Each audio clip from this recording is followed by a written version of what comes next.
guys, welcome back to Free Mama TV. In today's video, I want to talk to you about how long it actually takes to launch a new offer. We're going to talk about what you need to consider in order to launch your offer. Yes, there is more than one effective way to do this. We're going to talk about what you need to think about so that you pick the best, most effective way for you to reach your goals. More importantly, what kind of runway do you need to actually get those results? This video is not 5 steps to launch whatever and make $1 bajillion in 5 minutes kind of video. There are a lot of different strategies out there. A lot of them work, but it's about figuring out the right strategy for you and knowing when you need to backtrack to start promoting your offer in order to make the sales that you want to make.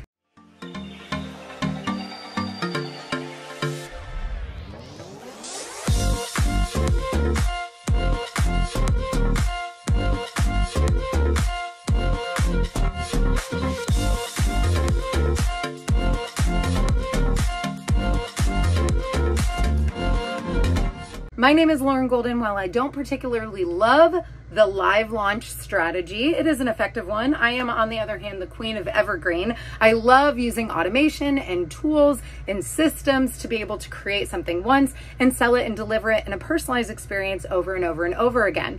That's not the point of today's video, though. Even if you're an Evergreen lover like I am, you still have to launch new offers and figure out if they're going to convert on the front end, even if you go straight into automation on the back end. So if you've got a new offer, you've been considering a new offer, you're looking to roll one out, then this video is exactly what you need. Plus, make sure you subscribe, like this channel. There are over 200 episodes of Free Mama TV showing you exactly how to start, grow, and scale your virtual business from home, an RV, or anywhere in the world. The first thing I want you to consider before you think about how long you need to hit your sales goal is how are you selling it? Now, there's a whole spectrum here of ways that you can do this. You can do this very tech-free with not a lot of systems or anything built in or any opt-in pages or funnels or websites or crazy technology, just on a Facebook Live or right on your Instagram account, and you can make an offer and make sales. Now, you might be sending people to an application. If it's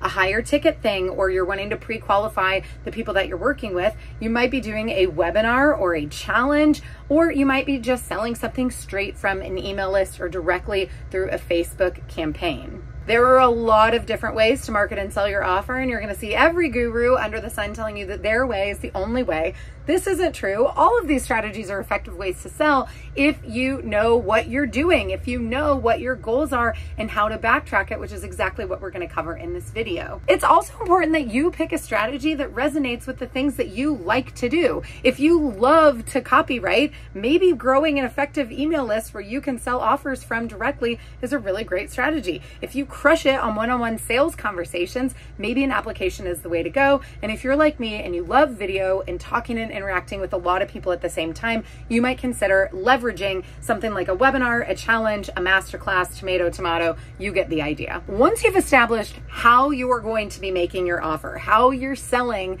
the thing that you want people to buy, the next thing you need to consider is what needs to get made before I'm actually ready to sell this. And again, there is a huge spectrum here. It might be nothing. You might just be selling coaching calls and you already have a Zoom account. Amazing. But if you're doing something a little more complex, it's important that you work that time and energy into what you're doing. If I'm being really honest with you, when I first started my very first webinar back in 2017, it took me over a month of like really focused concentration to get everything ready to go. Why? I was doing a webinar. I needed slides. I had an opt-in page. I had a thank you page. I had, the Zoom room for the webinar itself. I had an entire email sequence that went out both before the webinar, but also after the webinar that sent people to my order page. Notice how I didn't say sales page. I actually didn't have a sales page for like the first 5 or 6 months of my offer, and I had already made over 6 figures during that time. You don't need everything to start, but you do need to take into consideration what you do need to be successful in alignment with your strategy and your goals. Other things you might consider would be slides, again, for a presentation, whether you're doing a webinar or a challenge or really even a Facebook Live and sharing your screen. Do you need email sequences built out? Are you going to build them as you go, day by day, the first time, knowing you'll always have them later? Or are you somebody who needs them built in advance? Or are you going to invest in hiring a contractor who can do some of this work for you? What's really important to consider is how are you going to get people to your sales event? Whether it's your Facebook Live challenge, again, it doesn't matter. How are you going to drive traffic? And for a lot of us, this includes creating content on social media. Now, maybe you're doing videos on YouTube, maybe you're writing a blog, or you are already hosting a podcast. It doesn't really matter, but there's going to be content at the heart of it. We're going to come back to social media content here in just a little bit. Again, do you need a registration page, a confirmation page, or any sort of replay room that you're going to send people to make sure that they're watching your sales event? Speaking of events, if you're hosting it or streaming it on social media, are you going to set up a Facebook event? Especially if you have a Facebook group. Maybe you're going to have a pop-up group for your event where everybody's going to be chiming in and being able to ask questions and watching in real time so that you can build a lot of energy and excitement around the thing that you're teaching and ultimately the thing that you're selling. You're definitely going to need some sort of order page or invoicing system because that's how people are going to buy. So at bare minimum, everybody needs to have this set up.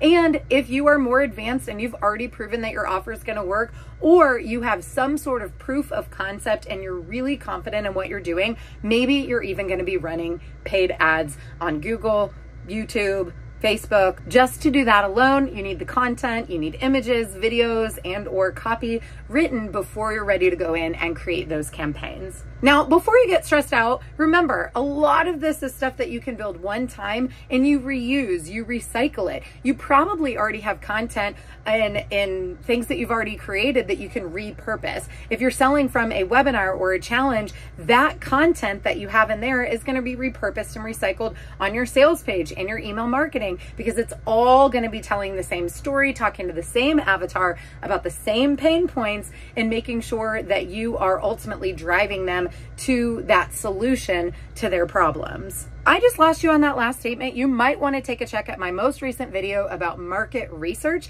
because if you don't know what your audience is saying and how they're saying it, your sales event will not convert. So now that we've identified how you're going to be selling your new offer when you launch and what needs to get made so that you are in fact ready to launch, it's time to talk about how long should you be promoting your offer. And the answer is, it depends. You need to take into consideration things like, how active have you been online lately? How long is your sales cycle typically? If you're brand new to business, you probably don't have the answer to this question. I work with a lot of moms who are not emotional instinct buyers. They are going to feel with emotion, but then they're going to talk to their husband. They're going to think about it. They're going to weigh the pros and cons. Their logic is going to come into the conversation. So making sure I have a strong follow-up sequence is really important for my avatar. Something so many people don't think about when they launch is how many sales do you even want to make? You have to backtrack those numbers to know what type of effort you're going to have to put in on the front end to make sure that those sales goals are even possible on the back end. And how big is your existing audience? Do you have an email list? Do you have people who follow you for business? Or is this brand new to you? There's not a right or wrong answer, but it is important that we manage your expectations about what's going to be possible if you have 1 million people that you're reaching every month from your social media account versus a brand new account and a brand new business. A consistent problem I see among my students is that they don't give themselves a long enough runway. We think we're talking about something a lot when we talk about it for 1 week, for example, and then we don't do any follow-up, we didn't do any pre-promotions, and we're disappointed when we don't hit our sales goals immediately. But we're not taking into consideration that if you're just posting organically on social media, your reach is not what you think it is, and in order to get the buyers you want, your reach has to be exponentially larger than that. It's a numbers game. So I'm a webinar girl. Again, I love Evergreen. I love the Evergreen game. Some things that you need to think about is that even if you're hosting a webinar live, right, you're launching something new, your show up rate is only going to be like 10 to 20% of the people who signed up.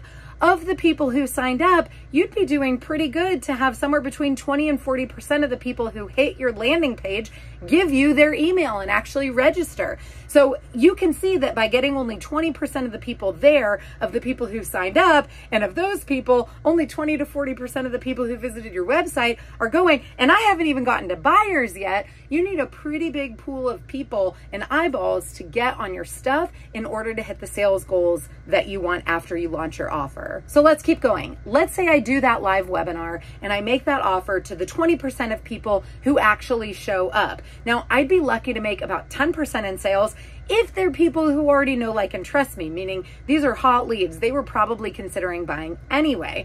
It's going to be somewhere between 1 and 5% of people who don't really know me yet. So 1 to 5% of the 20% who sign up, of the 20 to 40% who saw my website hosting a free webinar, are going to be the pool of people who actually buy. On an evergreen webinar, something I like, you might be falling between 3 to 8% of buyers from the people who end up giving you their email on the front end. This is not a huge conversion rate. It's great. This is industry average for what we see, but it's important to understand when you're new to the game of launching that it is in fact a game. It's a numbers game. So with that in mind, I want to make sure I'm giving you the goods on how you should be launching your strategy. How do you back this up from a marketing campaign? And how do you answer for yourself, how long does it take to launch my new offer? Well, all things considered, once you've picked your strategy, you've created the assets that you need, it's time to look at your marketing runway, as I like to call it. This is your overall promotional period for focusing on just this one thing. And for most of us, it's going to take several weeks, if not longer, just to promote one launch. I approach this in 3 phases. The first is your pre-launch. This is where you're teasing that something's coming. You're being consistent in the thing that you solve, the thing that you want to be known for, the topic. Like, you're not posting random shared videos of like Netflix shows and award ceremonies. You're being pretty consistent of being that go-to person for the topic. You're offering tons of value and you're sprinkling it with like, pay attention, like, who needs help with this? Like hand raiser type posts, right? Where it's like, does anybody ever feel this? Who here knows about this, right? And just getting people to raise their hand. Your goal in the pre-launch phase is to get people to pay attention to you. You want them to start engaging with their stuff, liking and commenting, so that when it comes time to actually make the invitation into your sales event and ultimately your offer, you already have people buzzing and associating you with that thing. You can't skip this step and just make a pitch on social media and expect to hit your goals. It's just not going to happen. A pro tip for you is to pre-sell. If you have a small group of people inside of your network, maybe existing clients, former clients, maybe the email list, see if you can pre-sell some of the spots into your offer. Some people call this a beta launch. I literally will make personal invitations to people that I think something's a good fit for. This has been a great strategy when I've launched our in-person retreats and events. I will pre-sell some of the spots so that by the time they're even available to the public, we're in a launch for the event, I can tell them that half the spots are already taken by previous clients, and it's true. This creates scarcity and urgency. It also shows people, hey, we're not messing around, and this is something that people are interested in buying, and it creates sort of that excitement that makes them want to be a part of it too. After you've done that, you want to go to step 2, which is your pre-launch content. So we started with our pre-launch. Now you're in your pre-launch content. The goal is to get people into your launch. This is your sales event. These are your signups. This is people saying they're coming to your Facebook Live event. This is people opting into your webinar, joining your challenge, applying for your thing, whatever it is. You want to drive traffic with the idea that math is important. You need math for the conversions because not everybody who comes a part of your pre-launch, your sales event, is ultimately going to buy the thing. So these statistics, these numbers, this data, it's super important to take into consideration, and your efforts need to parallel it based on what's realistic for your existing audience and reach. And the third step is your post-launch content. Do not forget this step, especially if you are running paid traffic. Retargeting ads are some of the cheapest ads that you can pay for. If you're running paid traffic to your launch strategy, they're really targeted to people who have been to your sales page. They've been to the order page, but they haven't checked out. And it's that final push sometimes that helps people overcome their objections and get them to buy. Even if you're not running ads, you have to retarget people within your content. How are you creating scarcity and urgency? How are you creating case studies and testimonials? How are you reminding them that whatever you discussed during your sales event, that here's where you're at, I understand you, your pain points, and here's where you can be this thing that you want, and how you are the vehicle is going to get them from point A to point B with your offer. You need to show them this. Give them examples of how this was possible for other people, how it will be possible for them. Now, if you're launching something brand new and you didn't have a beta launch, you don't have any examples, often we're our own proof. We create something that solves a problem that maybe we needed to solve for ourselves. So take into consideration how you can be creative with this. How can you get testimonials really quickly by helping people or giving your offer away for free to a handful of people so that you could get those case studies on the back end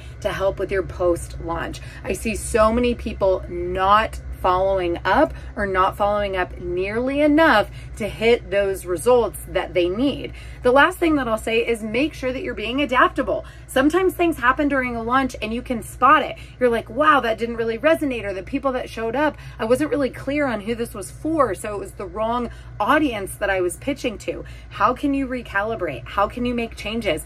Maybe everybody's asking for a payment plan and you weren't going to do one, but you decide you're going to because it's what your audience is asking for. There's a lot of time in that post-launch, post-sales event period where you can adapt and be creative and use marketing strategies, answer questions, etc., to make sure that you're closing as many people into your offer that makes sense as possible. I have one hack that I want to share with you before we wrap up, and that is the idea of repurposing. Now, we talked a lot about content for your sales event, your landing page. Maybe you have emails, maybe you don't. Plus, you've got your presentation for your sales event. Plus, oh my gosh, I got to create pre-content, post-content. That's a lot of content, right?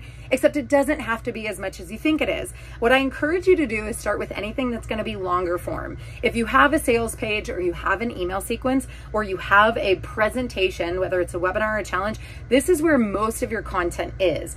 Everything you're creating for social media, therefore, should be pulled. It should be repurposed. It should be extrapolated from that huge thing that you wrote and put into little bite-sized digestible pieces. You can use tools like ChatGPT to help make this super duper easy for you. I have a video also here on Free Mama TV all about how to use AI, but work smarter, not harder, people. Launching is hard enough. It doesn't have to be as hard as you're making it though. Just make sure you're giving yourself enough runway to hit the goals that you have set out for yourself. Okay, now you know how to approach launching your offer online and how long it's probably going to take you. I want to hear from you down in the comments all about your successful launch that you are going to have in the future. Plus, if you're looking for support and coaching on topics just like this, make sure you check out the Free Mama membership. We would love to have you as an official member inside of our family. I'll drop the link to that so you can check it out down below this video. One thing we didn't talk about is borrowing other people's audiences. So part of your content strategy can actually be going on other people's Facebook groups and doing an interview, going on other people's podcasts and being interviewed, setting up some sort of affiliate or JV marketing where other people get paid to send traffic and help you make sales for your offer. There are so many different strategies out there. The thing that you should keep in mind is for your first go, keep it simple and know that when you're building something the right way, you can keep building on top of it. Again, I wish you the best of luck. This is just such exciting times for you. You're going to go crush it.